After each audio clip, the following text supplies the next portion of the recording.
날 머물다가 형제들과 작별하고 배 타고 수리아로 떠날새 브리스길라와 아굴라도 함께하더라. 바울이 일찍이 서원이 있었으므로 갱그리아에서 머리를 깎았더라.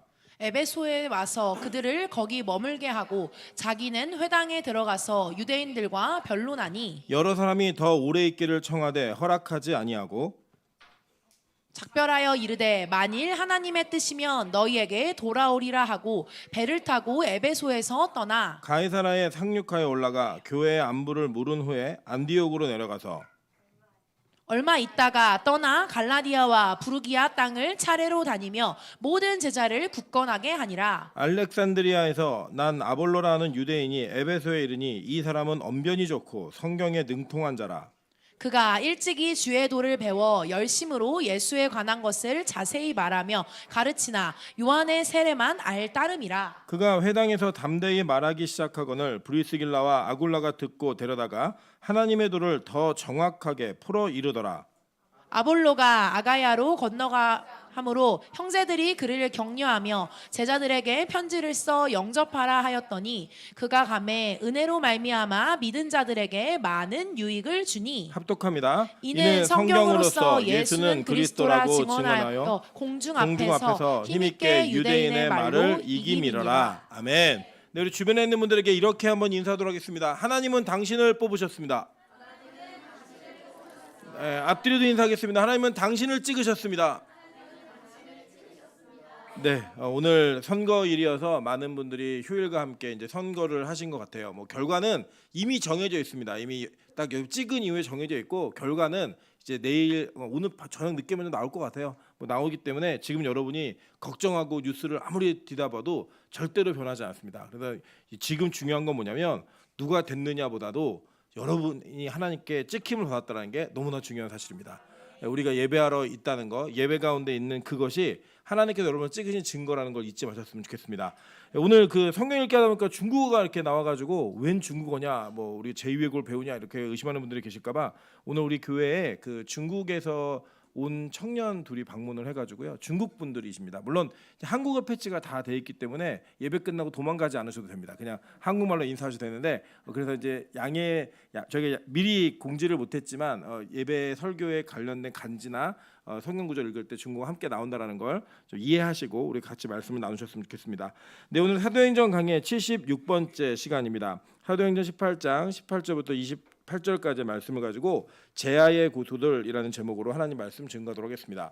한동안 우리 한국 사회에 이 노래 경연하는 경연 대회가 엄청나게 바람이 불었습니다. 그래서 지금 사실 제가 보면은 저희 아내도 그쪽에 관련된 일을 하고 있지만 음악과를 졸업해갖고 먹고 사는 게 그렇게 쉬운 일이 아니에요. 쉬운 일이 아님에도 불구하고 다른 타과들에 비해서 엄청난 경쟁력을 가지고 많은 사람들이 모여가지고 막 들어가기 위해서 열심히 힘을 씁니다. 근데 그 중에 이제 뭐 반짝였다 없어졌던 것도 있고요. 제가 보면은 그래도 가장 이렇게 재정적 수익을 많이 봤다라고 보여지는 거는 미스트롯이나 그 뭐죠 또 하나 남자들이 하는 거 미스터 트롯 이거예요. 왜냐하면 저는 이 아주머님들과 할머니들의 힘이 이 정도인 줄 저는 몰랐습니다. 그래서 제가 항상 보면은 어른들이 막 청소년 아이들이 아이돌 좋아하고 그러면 막 이렇게 비난하시고 막 이러는데 비난할 자격 없어요. 이제 제가 보니까 막 임영웅은 뭐 웬만한 아이돌 못지않은 인기를 누리는 막 그런 사람이 되어 있는 걸 봤습니다. 그런데 이 경연 대회 자체로서 계속적인 대중적 인기를 얻으면서 다른 것이 다 없어졌지만 그동안 제가 봐도 좀 오래 갈 거다 싶은 게 이제 싱어게인이라는 프로그램입니다. 뭐 제가 이렇게 여러분께 홍보하려고 말씀드리는 거 아니고 거기 안에 있는 시스템을 보면 좋으실 것 같아갖고 오늘 말씀하고 연결이 있어서 한번 나누고자 합니다. 왜냐하면 다른 경연 프로그램은 대부분이 이 아이돌 스타를 찾는 거예요. 그래서 아주 어린 아이들이나 젊은 아이들 중에 굉장히 잘하는 그 노래에 대한 자질이 있고 가수에 대한 자질이 있는 상품성이 있는 사람들을 이렇게 소개하는 프로그램과 입문하는 프로그램으로 이렇게 소개가 되었던 것 같아요. 근데 그게 뭐 3번, 4번 되다 보니까 시즌이 지나가면 약간 시들해지고 별로 인기가 없어지는 그런 일도 있었습니다. 근데 싱어게인은 어떤 거냐면 예전에 가수를 했던 사람들 이렇게 해갖고 뭐 제아의 고수 숨어있던 사람들 뭐 잊혀진 가수들 이렇게 사람들을 약간 분류해서 나이가 어리지 않고 굉장히 많은 사람들도 참여할 수 있어서 참가들의 폭이 굉장히 넓고 큽니다. 그래서 이제 그 프로그램을 시청하는 시청의 부류가 뭐 젊은 사람들이나 늙은 사람들이 이렇게 보는 그런 나눠져 있는 게 아니라 모든 사람이 다 볼 수 있는 뭐 그런 내용이더라는 거예요. 뭐 예를 들면 저는 미스터트롯 잘 안 봅니다. 근데 저희 어머니는 너무 그거를 애청하세요. 예, 노래가 안 맞아요. 거기 나오는 노래가 저는 개인적으로 공감이 잘 되지 않아요. 근데 이 싱어게인이라는 프로그램은 저희 어머니하고 저 같이 보면서도 같이 이렇게 논의를 하고 평을 할 수 있는 그런 프로그램이 되어 있다는 거예요. 근데 그 중에 제가 상당히 좀 인상 깊은 사람들이 두 부류였어요. 하나는 누구냐면 제아의 고수라는 그 영역이 있습니다. 그 영역이 어떤 영역이냐면 알려지진 않은 무명 가수인데 노래를 나와서 굉장히 잘하는 사람들이 나오는 거예요. 그래서 여러분 그 싱어게인의 역대 우승자들을 보시면 이 제아의 고수들이 거의 우승권에 가까웠고 높은 위치에 올라가는데 그 사람들이 굉장히 많았습니다. 제가 그거 보면서 느낀 게 뭐냐면 와 이게 한국 사회에 노래 잘하는 사람이 진짜 많구나. 우리가 보통 일반적으로 가수라고 얘기하면 아주 특정한 그 이게 타고난 걸 가지고 상품성이 있는 사람들만 노래를 잘한다고 생각했는데 의외로 숨어 있는 사람들 중에 알려지지 않은 사람들 중에 노래를 잘하는 사람들이 굉장히 많더라는 거예요. 우리도 모르죠. 혹시 우리 뭐 한 번도 목소리를 내지 않았던 우리 박명희 권사님이 노래하시는데 정말 노래를 잘하는 가수처럼 할지 우리 사실 모르는 거예요. 어디에 누가 숨어 있는지 모르는 그런 일들이 있더라는 거예요. 저는 오늘 이 본문을 보면서 이 본문 속에 나타난 사람들에게 우리가 좀 집중해야 될 필요성이 있다고 생각합니다. 왜냐하면 사람 자체가 중요한 것이 아니라 그 사람을 통해 일하시는 하나님이 누구를 사용하시는가 이게 너무나 중요했다라는 거예요. 여러분 예를 들어 볼까요? 우리가 보통 바울 그러면 굉장히 기독교 후기 현대 기독교에는 바울이라는 사람을 모르고서는 성경을 이해할 수 없어요. 그죠? 바울 그럼 다 아십니다. 그런데 이 시대로 돌아가면 바울이 어떤 사람이었을까 한번 상상해 보시겠습니까? 여러분 바울은 기독교에 뭐 이렇게 알려졌거나 굉장히 영향력 있게 등장한 사람이 아니었어요. 오히려 이 사람은 기독교를 핍박하고 박해하는 사람으로서 유명했던 사람입니다. 그리고 이 알려지지 않은 바울을 소개한 사람이 누구였죠? 바나바였잖아요. 그러니까 그 시대로 보면 바울이 영향력이 있었을까요? 바나바가 영향력이 있었을까요? 바나바가 훨씬 큰 영향력을 가지고 있었던 사람이었다는 거예요. 그래서 이 바나바라고 하는 네임밸류는 바울에 비해서는 비교도 안 될 만큼 큰 이게 이름의 가치를 가지고 있는 사람이었습니다. 그 영향력이 있고 이름이 알려진 사람이었죠. 그런데 이 바나바 바울이 헤어져서 복음을 전했잖아요. 그러니까 그 당시에는 누구에게도 집중했을까요? 저는 개인적으로 사람들은 바나바에게 훨씬 집중했다라고 생각합니다. 바나바가 비시디아 안디옥 교회에서도 훨씬 더 수리아 안디옥 교회에서도 훨씬 더 영향력 있는 지도자였음을 성경의 이름 순서에 나열해서 우리는 볼 수 있다라는 거예요. 그런데 하나님은 그것보다 그 당시에 덜 알려져 있지만 무명이었지만 하나님께서 사용하고자 했던 이 바울을 선택하셔서 이 복음을 전하면서 바울의 복음의 여정 속에 하나님의 복음의 영역이 확장되는 걸 허락하셨다는 거예요. 그래서 이 바울은 이방인의 사도로서 역할을 감당하며 오늘 읽으신 여러분 이 18절에서 바울이 2차 전도 여행을 마무리하는 겁니다. 그러니까 15장이 시작했던 2차 전도 여행이 18장에서 끝나는 거예요. 그래서 이 18장에 마무리가 되는데 이 마무리하는 장면을 한번 좀 보도록 할게요. 자, 바울은 더 여러 날 머물다가 형제들과 작별하고 배 타고 수리아로 떠나갈새 브리스길라와 아굴라도 함께 하더라. 바울이 일찍이 서원이 있었으므로 갱그리아에서 머리를 깎았더라라고 얘기합니다. 자, 그러니까 여러 날 머물렀다라고 하는 이 헬라어가 히카나스라는 단어인데 이것이 어떤 뜻이냐면 충분히 오랫동안 영어로는 enough라는 뜻이에요. 그러니까 충분하게 있었다라는 뜻입니다. 그러니까 바울은 복음을 전하는 곳에서 자기가 내가 선포하는 거 너네 듣고 회개해야 돼라고 하는 일방적 선포를 한 게 아니라 그 복음이 그들에게 뿌리 내리고 이해될 때까지 충분한 시간을 두고 반복적으로 복음을 가르쳤다라고 성경은 얘기하는 거예요. 여러분 그래서요 신앙생활이 오래되었다고 그 오래된 신앙생활 속에서 여러분이 갖고 있는 신앙의 지식이나 내 믿음의 여정이 완벽하다라는 생각은 버리셔야 합니다. 우리 모두는 다 누군가를 만나 그 사람과의 관계를 통해 무언가를 이루어갈 때 우리 안에 있는 부족함들을 발견하게 되고요. 우리 안에 있는 채워져야 될 부분들을 발견하게 된다는 거예요. 그걸 채우는 시간은 상당히 오랜 시간 동안 필요합니다. 저는 지금도 성경을 보면 제가 태어나서 지금까지 가장 많이 보고 반복적으로 본 책이 성경이거든요. 근데 이 성경책을 보면 지금도 새로운 게 보여지고요. 지금도 은혜로운 게 다시금 깨달아집니다. 그래서 저는 가끔 성경을 보지 않아도 된다, 뭐 성경 없이도 신앙생활인데 아무 지장 없다라고 얘기하시는 권선희 장로님들을 볼 때마다 정말 깜짝깜짝 놀랍니다. 이유가 뭐냐면 저도 지금 봐도 새로운 게 많고 모르는 게 아직 많아서 항상 호기심과 궁금함과 알고 싶은 마음으로 말씀을 대면하는데 어떻게 다 안다고 말씀하시는지 실제로 여쭤보면 잘 몰라요. 모르시는데 그냥 덮어놓고 믿는다라고 얘기하시는 것 같아요. 근데 여러분 옳지 않습니다. 바울은요, 자기가 맡았던 교회, 자기가 만났던 사람들에게 충분한 복음을 전했다라고 얘기합니다. 이 충분함은요 상당히 많은 의미가 있습니다. 한번 볼까요? 다른 성경에 어떻게 쓰였나? 사도행전 9장 41절부터 3절입니다. 베드로가 손을 내밀어 일으키고 성도들과 과부들을 불러들여 그가 살아난 것을 보이니 온 욥바 사람이 알고 많은 사람이 주를 믿더라. 베드로가 욥바에 여러 날 있어 시몬이라 하는 무두장이의 집에서 머무니라라고 얘기합니다. 여러분 이게 보면은 이 베드로가 과부를 살리는 장면이에요. 그 과부를 살린 이후에 그가 살아난 이것을 통하여 그 욥바에서 여러 날 머물었다라고 할 때 이 여러 날이 바로 똑같은 단어입니다. 히카나스라는 똑같은 단어. 이게 충분한 많은 날들을 머물면서 그곳에서 그 머무는 곳에서 많은 교회를 위로하고 그 교회에게 복음을 세웠다라고 바울도 역시 동일한 것을 이야기합니다. 우리 사도행전 20장 9절부터 11절 한번 볼까요? 3번입니다. 유두고라는 청년이 창에 걸터 앉아 있다가 깊이 졸더니 바울이 강론하기를 더 오래 하매 졸음을 이기지 못하여 3층에서 떨어지거늘 일으켜보니 죽었는지라 라고 얘기합니다. 여러분 바울의 제가 이 말씀이 얼마나 위로가 되냐면 바울의 설교가 졸음이 오는 설교였어요. 그래서 저는 여러분 바울의 설교보다는 짧게 하니까 여러분 저를 좀 신뢰하셨으면 좋겠습니다. 바울이 얼마나 설교를 오래 했냐면 바울이 계속 하니까 이 유두고라는 청년이 창틀에 앉아갖고 졸다가 떨어져 죽어버렸어요. 얼마나 이게 은혜가 안 돼요. 이게 예배 시간에 졸다가 떨어져 죽었다. 이거 말씀 여기서 끝나면은 여러분 예배 시간에 졸면 죽습니다. 정신 바짝 차리시죠. 이렇게 얘기하면 될까요? 그건 아니에요. 그 뒤에 이 졸았던 유두고라는 사람이 죽었는데 바울이 어떻게 하냐면 내려가서 그 위에 엎드려 그 몸을 안고 말하되 떠들지 말라 생명이 그에게 있다고 올라가 떡을 떼어 먹고 오랫동안 곧 날이 새기까지 이야기하고 떠나니라. 사람들이 살아난 청년을 데리고 가서 적지 않게 위로를 받았더라라고 얘기해요. 그러니까 이 사람이 오랫동안이라는 단어가 똑같은 단어인데 그 유두고가 살아났어요. 예. 그래서 이 살아난 이후에 오랫동안 날이 새기까지 충분히 이야기를 나눴다라고 이야기를 합니다. 그러니까 뭐냐면 기적과 이적을 행한 이후에도 이것이 이 교회에 어떤 유익이 있는지 이걸 통하여 무엇을 깨달아야 되는지를 바울은 충분히 설명해서 그 내용을 이해시켰다라는 거예요. 여러분 그래서 복음은요 하루아침에 이해되는 게 아닙니다. 복음은 반복적으로 듣다 보면 어느 날 탁 트이는 거예요.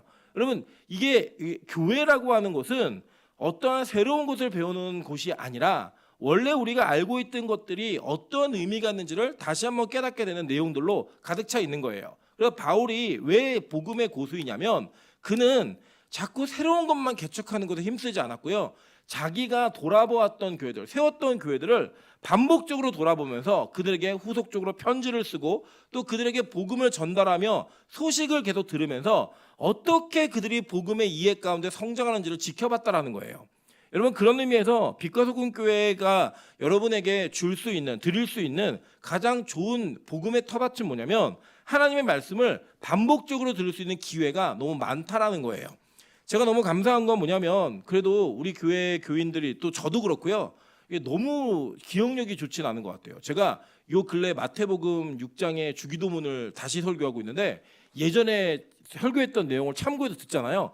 듣고 있으면 제가 내가 이런 말을 했어? 뭐 이런 느낌이 있어요. 제가 하는 설교인데도. 근데 저희 아내는 그러더라고요. 그때 정말 많이 은혜가 되는데 기억은 하나도 안 난대요. 다시 하는 거예요. 다시. 그게 왜 좋냐면요. 다시 반복적으로 반복함을 통해서 우리에게 느껴지는 게 뭐냐면 그 복음이 가지고 있는 깊이가 우리 안에 완전하게 체화된다라는 거예요. 여러분 예를 들면 그런 게 있거든요. 우리 젊은 청년들이 요리를 하려고 그러면요. 난리가 납니다. 왜 난리가 나냐? 일단 재료를 사기 위해서 그 재료를 사는데 양이 뭐 얼마나가 적당한지 잘 몰라요. 예전에 저희 아내가 신혼 초에 저를 출근하는데 샌드위치를 만들어주겠다고. 그래서 제가 굉장히 기대하는 마음으로 부엌에 갔더니요. 저는 샌드위치 한 30인분 만드는 줄 알았습니다. 그런데 결국 나온 거 샌드위치 2개가 나왔어요.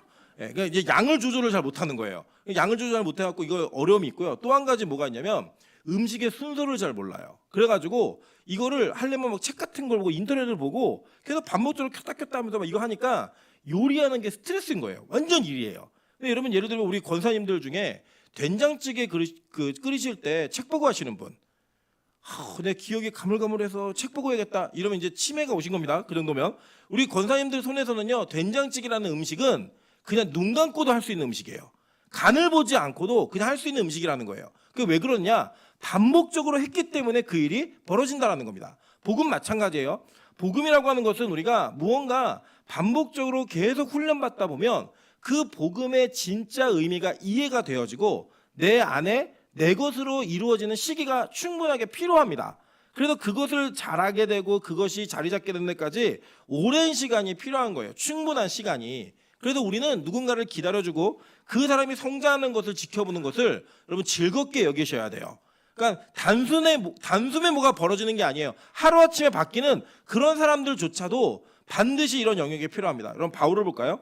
바울이 하루아침에 바뀌신 것 같지만요, 그 바뀌어진 이후에 바울은 3년 동안 아라비아 광야에서 하나님의 계시를 공부하고 그가 습득하는 시간을 가졌고요. 무려 10여 년 동안을 그는 무명의 그리스도인으로 준비되어지는 역할을 감당하는 그 과정들이 있었다라는 거예요. 그렇기 때문에 이 복음의 진소가 나오는 겁니다. 여러분, 교회는 하루아침에 세워지지 않습니다. 제가 이 교회 온 지 이제 5년이 되었습니다. 저는 이 교회가 5년 동안에 많은 변화를 거두었다라고 생각은 하지만 이것이 완성형이라고는 믿지 않습니다. 우리 교회는 이제 변하기 위한 준비를 마친 거라고 저는 생각하고 있습니다. 그래서 그 마친 준비의 시간을 통하여 다음에 하나님이 우리 교회를 인도하실 그 인도하심이 어디까지인가를 우리는 반복적으로 이것을 살펴보고 기도하며 사람들을 지켜보고 또 목사를 지켜보고 계신 게, 기도하며 지켜보고 계신 게 우리 교회가 상호간에 반드시 해야 될 일이라고 저는 믿고 있습니다. 그러면 언젠가는 하나님께서 충분하게 필요한 복음의 시간을 우리에게 주셨을 때에 그 시간을 통하여 하나님께서 교회라는 공동체를 어떻게 이루실 건가를 우리 가운데 반드시 보여줄 거라고 저는 믿습니다. 여러분, 그래서요, 더 시간이 필요하냐, 언제까지 필요하냐, 이거는 하나님이 정하신 거예요. 오늘도 여기 보시면요, 20절에 보시면 여러 사람이 더 오래 있기를 청하되 허락하지 아니하고 이렇게 얘기해요. 그죠? 그러니까 더 오래 있기를 원했지만 바울이 그 전까지는 너희가 가라 그래도 난 여기 있을 거야 라고 얘기했지만 어느 시점이 딱 되어서 하나님께서 이제 그만 이라는 사인을 주셨을 때에는 그가 더 오래 있기를 청하는 사람들을 뿌리치고 자신이 가야 될 다음 여정의 길을 밟더라는 거예요. 여러분, 우리는 하나님께서 평생 훈련만 시키시는 게 아니에요. 반드시 우리가 사용하실 날이 있습니다. 그래서 그 훈련의 끝에는 하나님의 뜻과 계획이 이루어지는 우리의 인생의 여정들이 있다라는 거예요. 그때까지는 뭐 해야 된다? 열심히 오래 반복적으로 충분하게 복음의 훈련을 받아야 된다는 거예요. 여러분, 여기서 보면요, 또 재밌는 내용이 하나 있는데 뭐냐면 배 타고 수리아로 가는데 바울이 누굴 데려가냐면 브리스길라와 아굴라도 데려갑니다. 여러분, 이 브리스길라와 아굴라가 어디서 등장했죠? 처음에 등장할 때 고린도에서 등장을 하죠. 고린도 등장할 때 바울이 어떤 처지였어요? 아덴에서 사역을 실패하고 두려워 떨고 있을 때 그러니까 한 부부죠. 두 사람을 만난 거예요. 그 사람을 만나서 위로를 받았어요. 위로를 받았던 이유 중에 하나가 뭐냐면 첫째는 같은 직업을 가지고 있는 사람이었습니다. 텐트 메이커였죠. 텐트를 만드는 직업이 있었고 그걸 만들고 난 이후에 그들이 했던 일들은 텐트를 만드는 것에 합작이 된 게 아니었어요. 여러분, 생업은 텐트를 만드는 거였어요. 그러니까 만약에 이 팀워크가 좋았다면 이들이 논의해야 될 건 뭐냐면, 야, 이제부터는 텐트를 우리 셋이 힘을 합쳐 만들어가지고 수익을 얼마 정도 남겨볼까? 이거를 논의했어야 돼요. 근데 바울은 그걸 논의하고 그 일을 집중하는 거에 자신의 인생을 투자하지 않았다라는 거예요. 마찬가지예요. 브리스길라와 아굴라 역시 바울과 역시 같이 있으면서 그들은 텐트 만드는 일에 집중한 게 아니라 복음에 집중하는 사역을 감당했다라는 겁니다. 여기 보시면 그 뒤에도 이 브리스길라와 아굴라가 누구를 발견하죠? 아볼로라고 하는 유대인을 발견하죠. 그 유대인을 발견하여서 하나님의 도를 더 깊이 가르쳤다라고 이야기를 합니다. 여러분, 잘 보시면 이따 우리 나중에도 다시 한번 살펴보겠지만 이 아볼로는 직업이 성경 교사예요. 그리고 브리스길라와 아굴라는 뭐 하는 사람이에요? 텐트 메이커예요. 장사하는 사람이라고요. 군수업 용품을 납품하는 그 납품업체 대표들인데 이 사람이 누가 누구에게 성경을 가르치고 있어요? 브리스길라와 아굴라가 누구에게? 성경 교사인 아볼로에게 성경을 가르치더라는 거예요. 그러니까 브리스길라와 아굴라는 평생 뭐 한 사람들이에요? 텐트 메이커가 첫 번째 직업이 아니라 그들은 하나님의 말씀을 가르치는 일에 그 직업이 필요했기 때문에 그 일을 가지고 있었던 거예요. 여러분, 제가 그 하늘문에 있는 성도들의 인사 중에 가장 그 인상적이고 정말 좋은 인사라고 생각하는 인사가 하나 뭐냐면 이거예요. 교회가 끝나고 집에 가면서 뭐라고 얘기하냐면 다녀오겠습니다라고 하면서 인사를 갑니다. 다녀오겠습니다라고 인사를 간다는 건 집이 어디라는 거예요? 집이 교회라는 거예요. 근데 우리 빛가서 공교는 예배가 끝나면 다 사라지기 바빠요. 아무도 없고 한적해요. 그냥 안녕히 계세요. 그러면 다 가요. 잘 보세요. 근데 이 브리스길라와 아굴라 같은 모습에 우리의 모습이 투영되려면 여러분 이런 게 있어야 돼요. 여러분에게 하나님께서는 직업이라고 하는 그리고 여러분의 삶의 영역 속에 우리 개개인이 맞는 모든 영역들을 다양하게 허락해 주셨습니다. 그런데 그것이 여러분에게 1순위의 목적과 목표는 아닌 거예요. 하나님이 여러분에게 왜 직업을 주셨는지, 왜 지금 같은 가정을 주셨는지, 왜 지금 같은 환경을 주셨는지를 여러분 잘 기억하셔야 됩니다. 그건 뭐냐? 우리가 복음을 위해 살라고 그것들을 허락하신 거예요.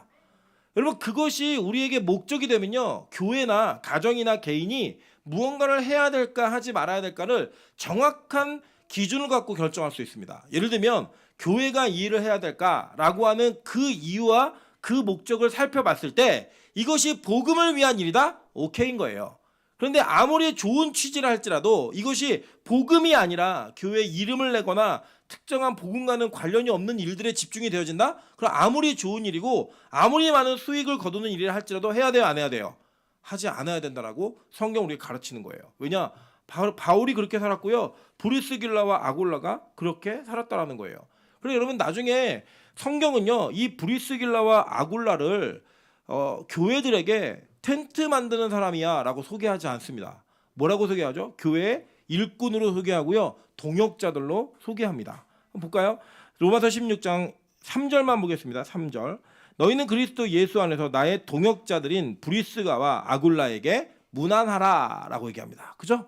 예. 동역자에게 문안하라는 거예요. 우리가 만약에 이 브리스길라 아굴라가 복음 전하는 일보다 텐트 만드는 일에 더 집중했으면 이렇게 소개해야 되잖아요. 텐트의 장인 브리스길라와 아굴라를 너에게 소개하노라.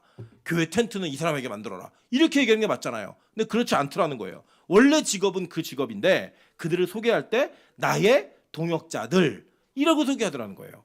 마찬가지예요. 디모데후서 4장 19절부터 22절에도 보면요, 이 교회의 일꾼들을 소개하는데 디모데에게 이렇게 이야기합니다. 브리스가와 아굴라와 및 오네시보로의 집에 문안하라라고 얘기했어요. 여러분 그 당시에 디모데의 직업이 뭐냐? 담임 목사예요. 에베소 교회에. 이 에베소 교회 담임 목사인 이 디모데에게 야, 브리스가와 아굴라에 가서 문안해라라고 이야기를 합니다.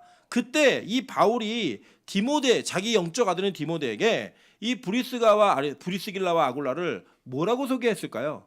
복음의 일꾼으로 소개하는 거지 텐트 메이커로 소개하는 게 아니더라는 거예요. 여러분 저는요, 우리 빛과 소금에 있는 성도들이 각자의 영역에서 정말 유능하고 유명한 사람이 되기를 바랍니다. 그러나 그것이 여러분에게 하나님의 나라와 그의 의를 구하는 목적 속에서 그 일이 이루어지길 소망하는 거지, 여러분 자체가 이 세상의 세속에 많은 저명한 그 영향력을 가져서 여러분이 가지고 있는 영향력을 자랑하고 여러분의 바벨탑을 쌓기 위해 여러분 그것을 제가 되기를 전혀 원하지 않습니다. 여러분 우리 빛가서 공교회는 정말 유명한 사람들이 많아져도 복음 앞에 온전하게 하나님의 일꾼으로 복음 전하는 사람으로 사용받고 그것이 여러분의 제일 가는 이유와 목적이 되기를 주님의 이름으로 축원합니다. 우리는 먼저 그의 나라와 뭘 구해야 돼요? 그의 의를 구하는 일에 우리는 신경을 써야 된다라고 성경은 이야기하고 있는 겁니다. 여러분 그러면서 또 한 가지를 얘기하는데 뭐였냐면 바울이 일찍이 서원이 있었으므로 갱그리아에서 머리를 깎았더라라고 이야기합니다. 이게 내용이 뭐냐면 이 서원은 민수기 6장 1절부터 21절에 나오는 나시린의 서원을 이야기하는 거예요. 제가 이제 간략히 요약만 드릴게요. 제가 이제 1절부터 10절까지 넣어놨는데 이 내용을 보면 앞부분만 좀 읽겠습니다.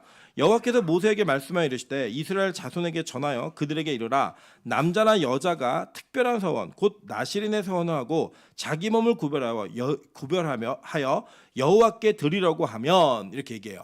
자, 이 나시린은 뜻이 뭐냐면 구별된 자란 뜻이에요. 그러니까 그러니까 내가 일정한 기간 동안, 그러니까 나시린의 종류는 두 가지 종류가 있습니다. 하나는 평생 나시린이 있어요. 여러분 대표적으로 여러분이 아시는 평생 나시린이 누구예요?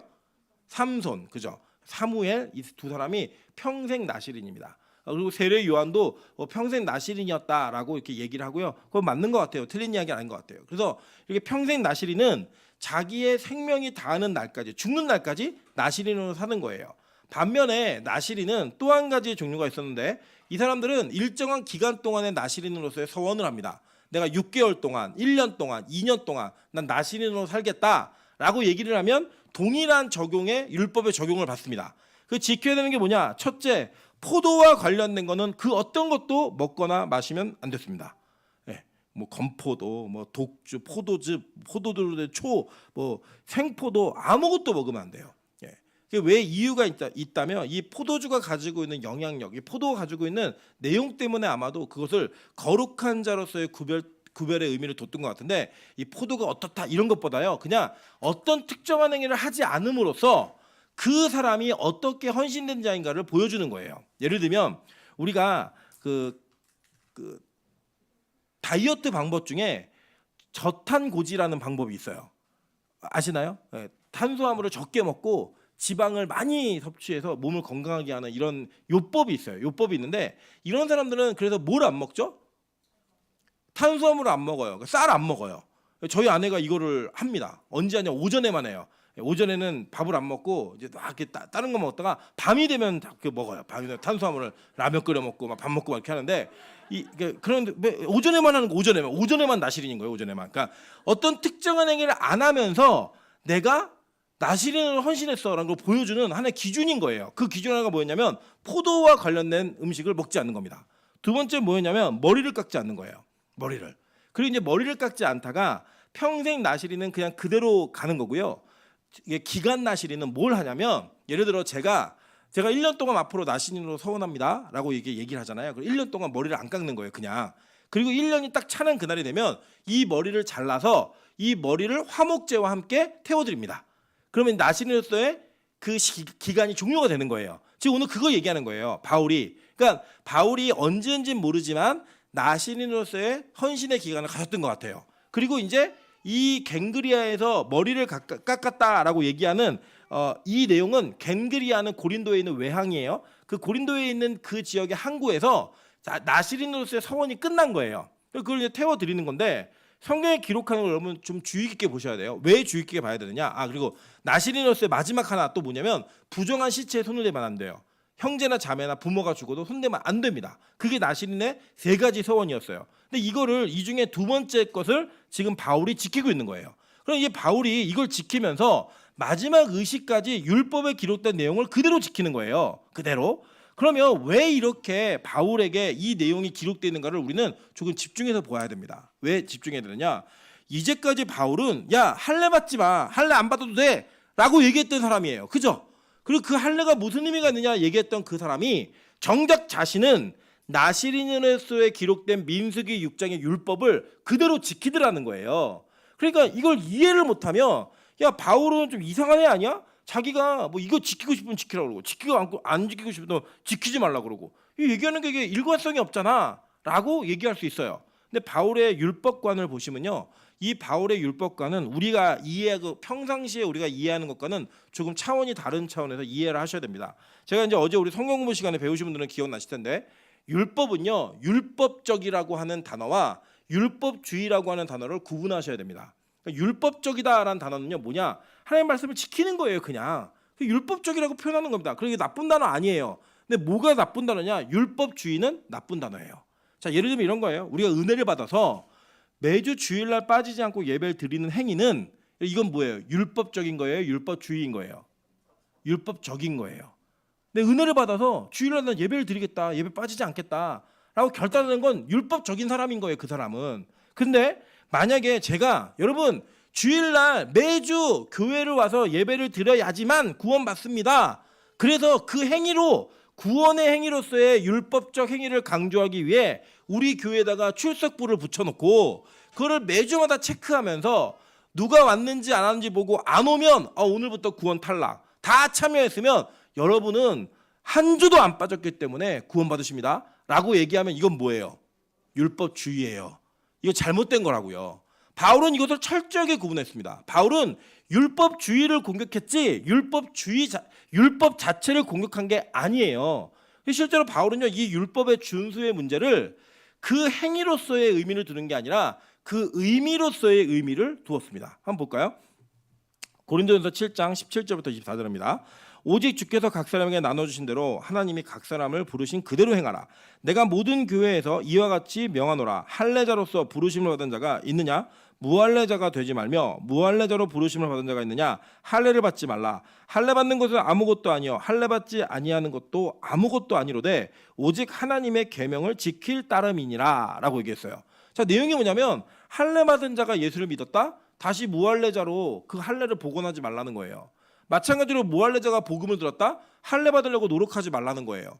할례 받느냐 받지 않느냐 그 중요한 게 아니고 이 할례를 주고 할례의 의미가 있었던 이유는 뭐냐? 하나님의 계명을 지키기 위해 그 할례가 필요했던 거지. 그걸 지키고 있으면 받느냐 받지 않느냐 이건 아무 의미 없다는 거예요. 뭔 말인지 이해되시죠? 자, 보세요. 각 사람의 부르심을 받은 그 부르심 그대로 지내라. 내가 종으로 있을 때에 부르심을 받았느냐 염려하지 말라. 내가 자유롭게 될 수 있거든 그것을 이용하라. 주 안에서 부르심을 받은 자는 종이라도 주께 속한 자유인이요 또 그와 같이 자유인으로 있을 때에 부르심을 받은 자는 그리스도의 종이니라. 너희는 값으로 사신 것이니 사람들의 종이 되지 말라. 형제들아 너희는 각각 부르심을 받은 그대로 하나님과 함께 거하라 라고 얘기합니다. 그러니까 어떤 특정한 위치나 포지션이 이게 맞는 거니까 여기까지 와야 돼 라고 지금 얘기하는 게 아니라 너희가 어느 조건과 어느 환경에서 부르심을 받았으면 그대로 지내라는 거예요. 다만 어느 조건과 환경에 있든지 너희는 그리스도의 종이고 그리스도 안에서 자유한 자임을 잊지 말라는 거예요. 그게 중요한 내용이라는 거예요. 여러분, 그래서요, 복음을 제대로 이해하시면 그 복음 안에서 율법이 율법주의로 지켜지는 게 아니라 율법적으로 준수되게 되어 있습니다.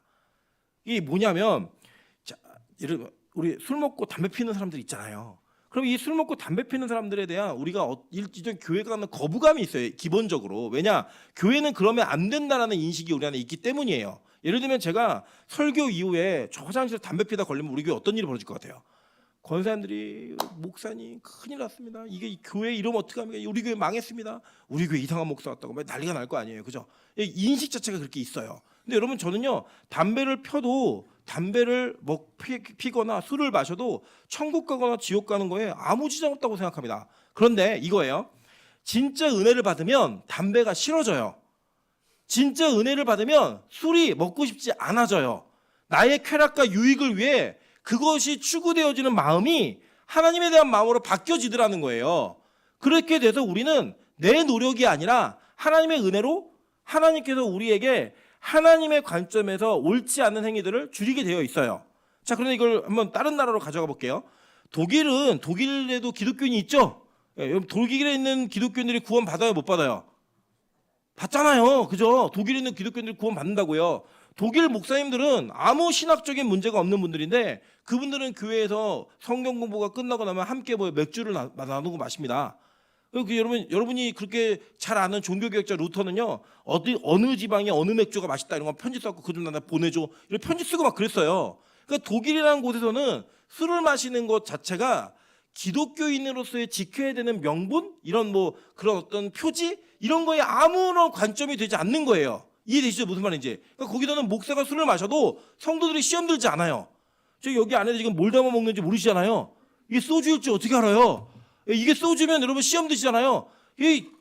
독일에서는 맥주 담아 먹고 목사가 설교 중에 맥주를 마셔도 아무 문제가 없다고요. 그게 성도들의 시험거리가 되질 않아요. 그런 곳에서 야, 너네들 술을 마시고 담배 피우면 안 돼? 이거를 독일 사람들한테 가르치며 얘기한다? 이게 이상한 얘기예요. 말도 안 되는 얘기죠. 자, 여러분, 기준이라는 게 참 재밌어요. 이게 문화도 이게 포함되어 있는 건데 우리가 대부분 교회 안에서 지켜야 되는 관습이다라고 여겨지는 그런 것들이요, 여러분, 대부분 유교적 관습이 진짜 많습니다. 우리 문화적 관습이 진짜 많은 거예요. 제가 이제 일전에 어떤 청년을 대화 나누다 이런 질문했는데, 우리 예를 아프리카나 아마존에 가면 이 여성분들이 옷을 안 입고 사시잖아요. 아시죠? 다 벗고 계세요. 그리고 선교사가 그 지역에 갔을 때, 우리는 한국 선교사가 우리 거기 갔을 때 옷을 같이 벗고 살아야 되는지 입고 살아야 되는지, 여러분 이거 답할 수 있으세요? 옷을 입는 게 맞아요? 벗는 게 맞아요? 네, 우리 아영 전사를 보내도록 하겠습니다. 그 아프리카로 보내면 우리 아영 전사가 막 벗고 다니면서 복음을 전하고 막 하겠죠. 여러분 이게 뭐가 맞다라고 얘기하는 게 어려운 거예요. 이게 우리나라 사람들의 입장에서는 뭐가 맞아요? 입는 게 맞아요. 그럼 내가 거기 가서 아프리카의 선교사로 갔으면 누구처럼 살아야 돼요? 아프리카 사람처럼 살아야 복음을 전할 거 아니에요. 그럼 원래는 뭐가 맞아요? 같이 벗는 게 맞다고요. 여러분 아프리카 사람이 우리나라에 와서 벗고 다니면 우리는 어떻게 해야 돼요? 그 사람에게 입어라고 얘기해야 된다고요. 그게 어떤 문화적 관점의 문제이지 성경의 진리로서 옳고 그름이 아니라고요. 바울은 모든 율법의 관점을 그런 관점으로 본 거예요. 야, 그거는 형식이야. 거기에 그거 지키고 안 지키고 의미 있는 게 아닌데 그거는 내가 은혜가 돼서 하면 그거는 은혜로서의 지키는 율법의 완성이 되는 거고 은혜가 없이 형식을 자꾸 요구하면 이건 율법주의가 되니까 하지마 이거 얘기한 거예요. 그리고 여러분 율법주의와 율법은요 완전한 경계선이 그냥 붙어 있어요. 그냥 어느 순간 내가 괜찮은 그리스도인이네. 왜? 나 안 빠지잖아. 나 술 담배도 안 하잖아. 이게 여러분의 공로가 되잖아요. 여러분 율법주의자예요. 그런데 야 내가 어느 순간 돌아봤더니 술 담배가 끊어져 있어.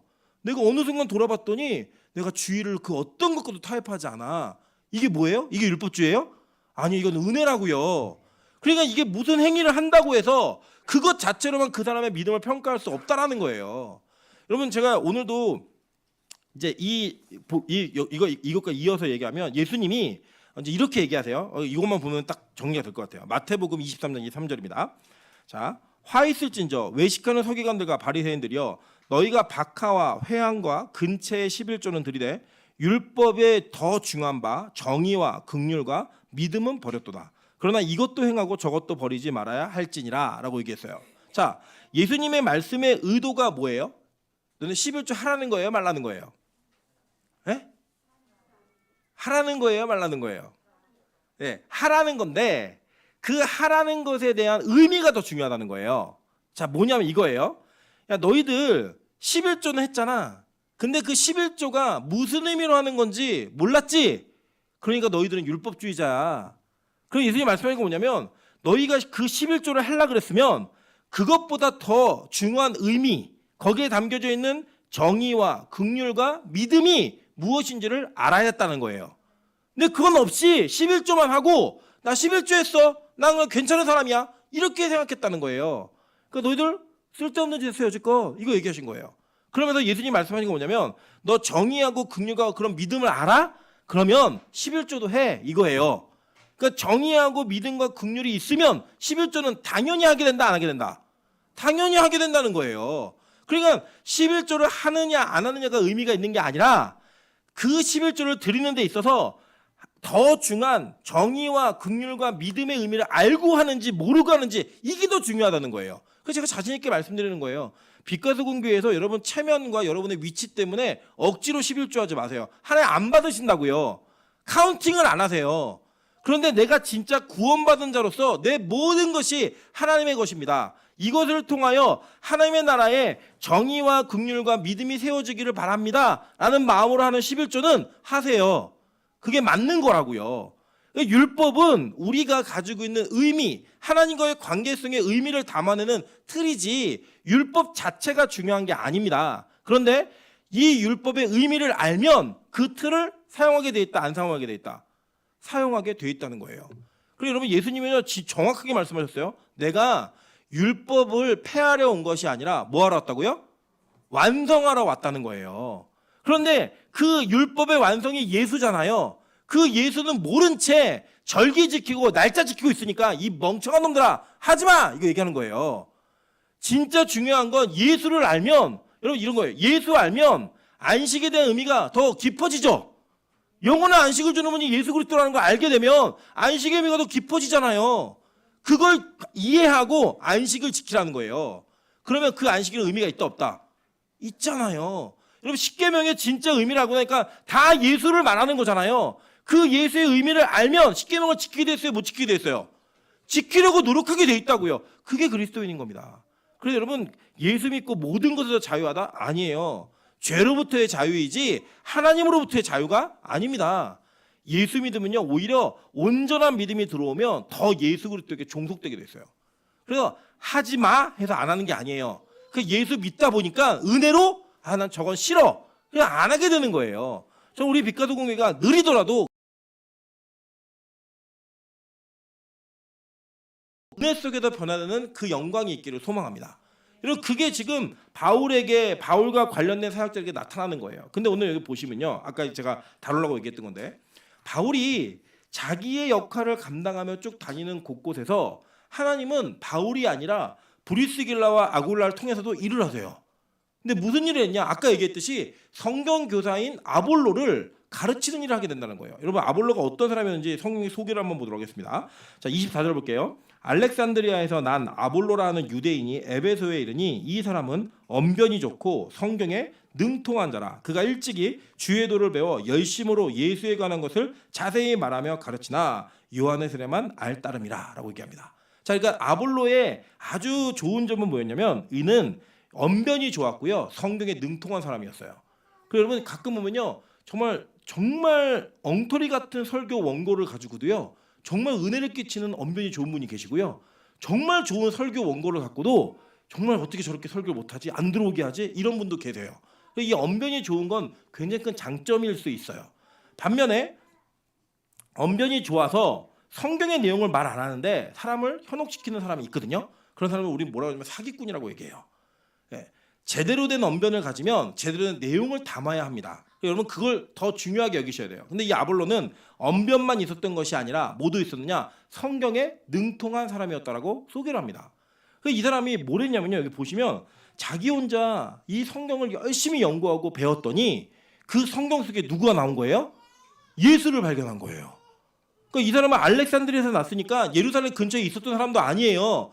성경을 열심히 연구하다 보니까 성경 속에 예수가 그리스도 메시아다라는 게 믿어진 거예요.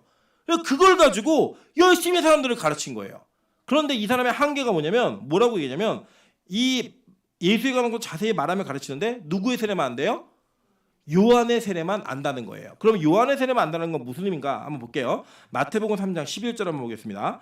나는 너희로 회개하게 하기 위하여 물로 세례를 베풀거냐, 내 뒤에 오시는 이는 나보다 능력이 많으시니 나는 그의 신을 들기도 감당하지 못하겠노라. 그는 성령과 불로써 너희에게 세례를 베푸실 것이요 라고 얘기했어요.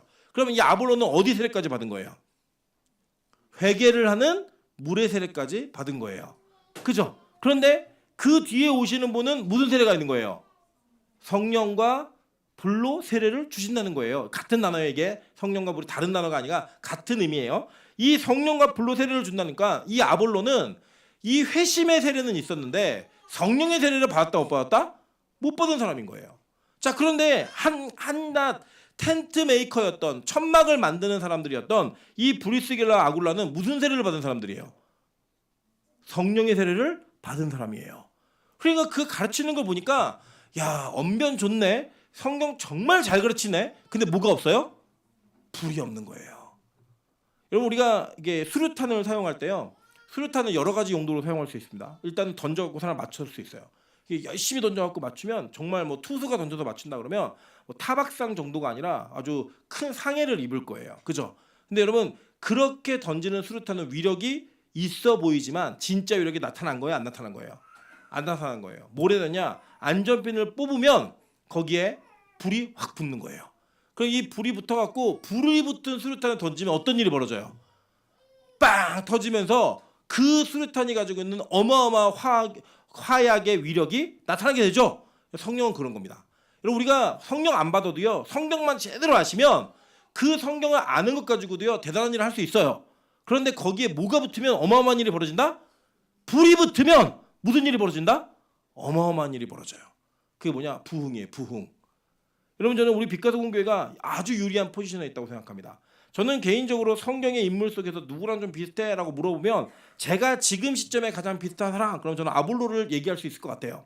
그런데 제가 여러분을 자꾸 하늘에 데려가는 이유가 있어요. 이유가 뭐냐면 저는 여러분이 빛가서 공교회에서 배운 성경의 말씀 속에 여러분에게 여러분의 그 영혼의 심지에 하늘로부터 불이 확 붙기를 바라는 거예요.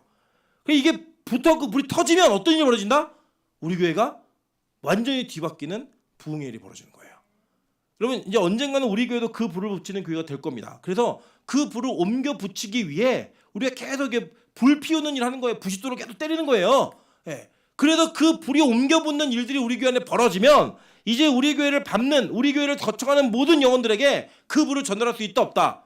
있다는 거예요. 그러면 어떤 일이 벌어지냐면요, 성경을 연구한 능통한 사람에게 하나님의 도를 더 깊이 가르칠 수 있는 은혜가 생겨요. 예. 제가 어제도 저희 어머니하고 같이 앉아갖고 이런저런 이야기를 나누면서 성경에 대한 이야기를 도란도란 나누었습니다. 나누었는데 제가 내놓을 때마다 놀라운 사실은 뭐냐면 이런 거예요. 제가 솔직히 말씀드리면 저희 어머니도 성경을 더 많이 알아요. 예. 더 깊이 알아요. 그래서 어떤 내용 자체를 가르치는 거에 있어서는 제가 어머니에게 막 얘기 설명을 드립니다. 근데 저희 어머니는 그것에다가 하나님의 마음의 불을 확 붙여버려요. 그러니까 제가 그 대화를 나누면서 제 안에 막 마음이 뜨거워지는 거예요. 제 안에 제가 모르던 그 뜨거운 용서슴이 막 올라오네요. 불끈불끈. 그리고 그게 필요한 거예요. 그게. 이 두 가지가 병행되어야 하지만 어떤 일이 벌어지냐면 오늘 말씀 마지막 절 볼게요. 뭐라고 얘기하냐면 이는 성경으로서 예수는 그리스도라고 증언하여 공중 앞에서 힘있게 유대인의 말을 이기미러라. 그 당시에 많은 사람들이 가지고 있던 논리를 다 회피해버리고 넘어서는 은혜가 나타나 버리는 거예요. 여러분, 저는 우리 빛가도 공교회에 이런 은혜가 있길 소망합니다. 여러분, 우리 성경 공부와 우리가 예배를 병행하면서 기도회도 하고 여러 가지들을 우리 교회 안에 다 담고 있는 이유가 뭔지 아세요? 이게 어떤 하나만 해도 되는 게 아니라 다 종합적으로 필요하기 때문이에요. 그리고 여러분, 뭐 금요 기도회 때는요, 막 불붙는 그 기도를 하시기 위해 몸부림치셔야 돼요.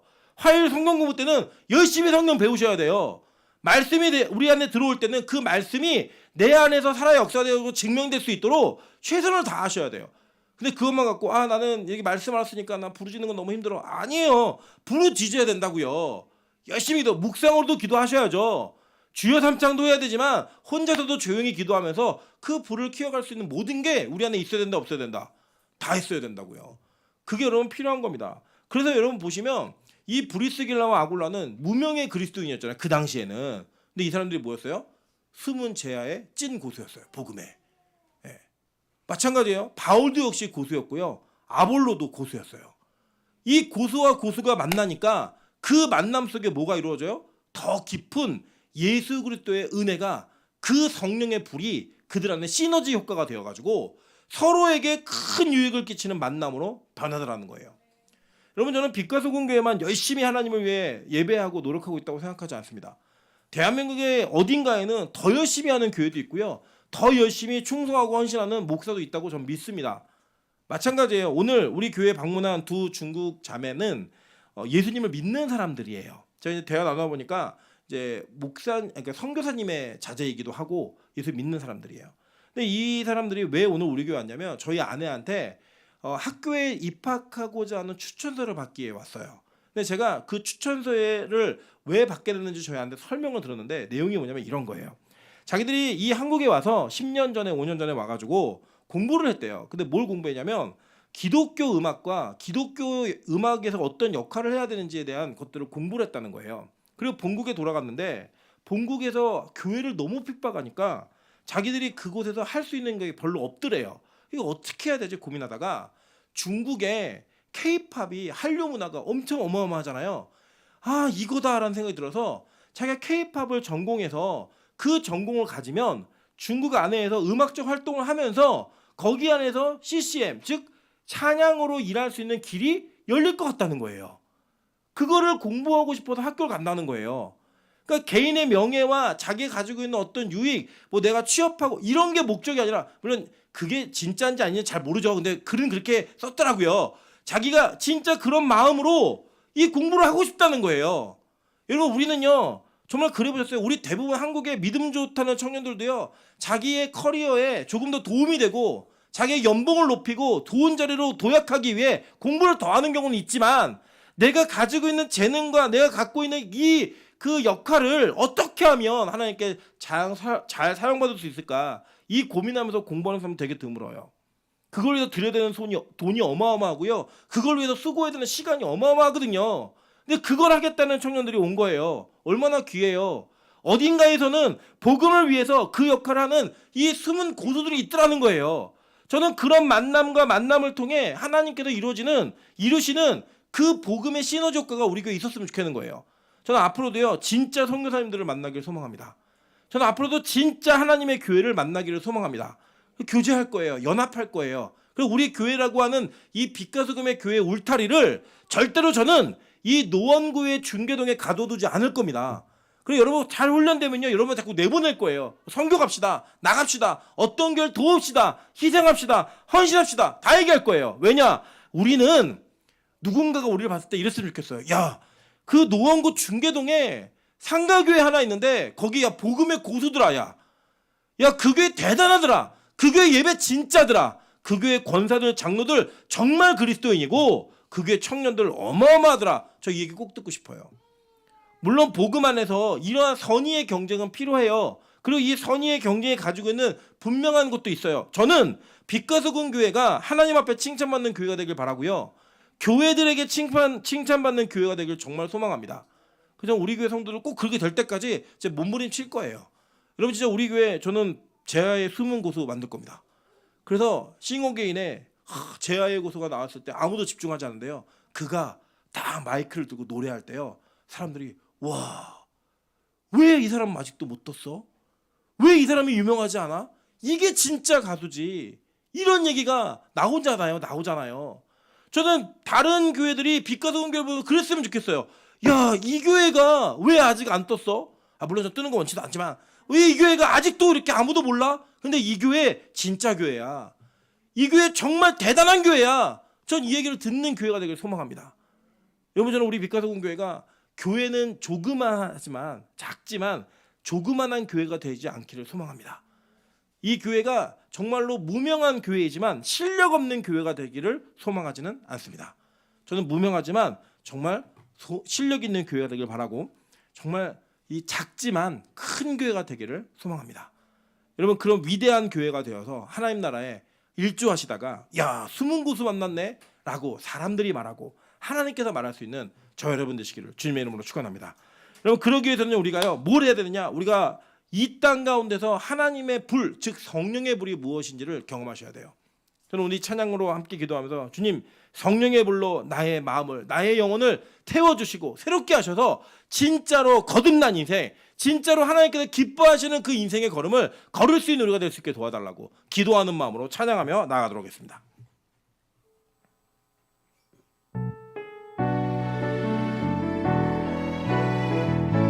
주의 도를 버리고 주